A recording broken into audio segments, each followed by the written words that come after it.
It is very sad to say that infertility today is experiencing every 6 women, every 6 men.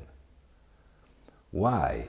The question is why? Why infertility is a problem of the young generation of people?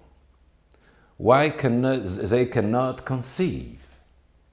Well, the reason behind infertility is the wisdom of our body. Our body, when it's sick, is taken away first. Sometimes it takes away the hair. Sometimes it takes the ability of procreation. Where we should look upon the causes of infertility? Well, the major cause in environmental medicine, the scientists see chemicals which are toxic to our bodies, especially those chemicals which affect the hormonal balance.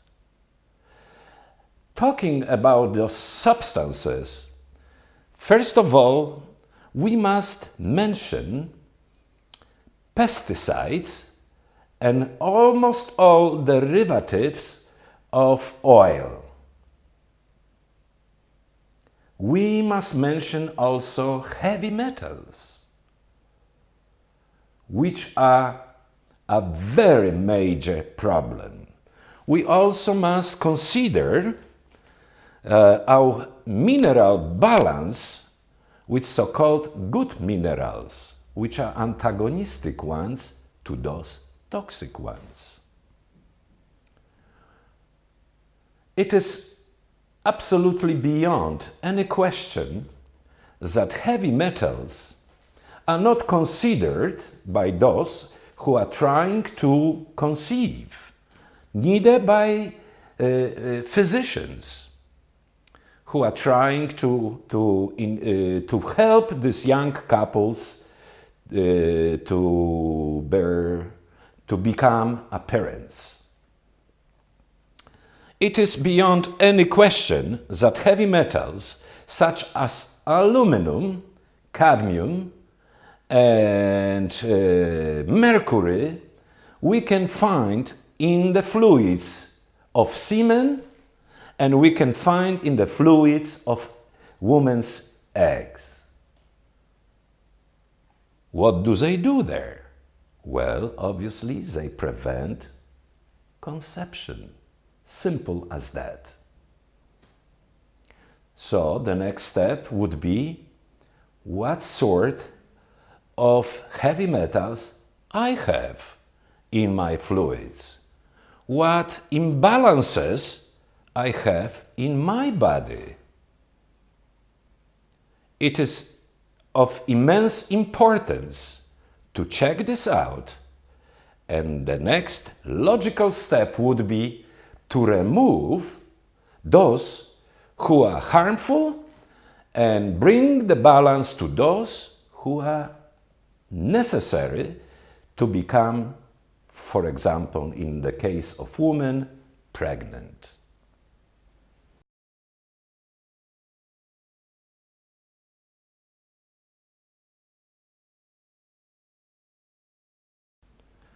The most important thing I would look upon the balance in between copper and zinc, which are having direct impact upon hormones which are involved also in fertility or in infertility. For example, if copper is having impact on estrogen, zinc to the progesterone. And if there is an imbalance between those two, we can expect immediately similar imbalance in between those two vital hormones. So my recommendation would be, let's start from doing these things, checking these things, which are obvious and are taking place in infertility and are omitted by academic medicine.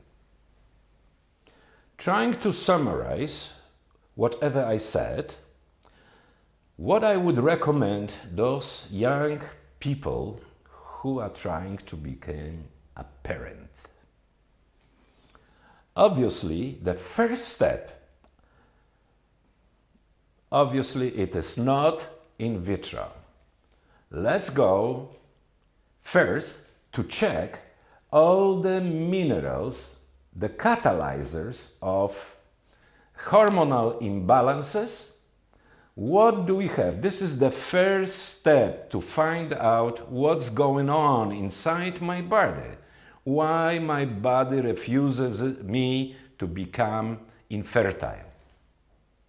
This is the first step, and my recommendation to every couple who experiences infertility for some reason, mentioned before, I would recommend again the analysis, hair analysis I mean, and that would be the first step in the right direction.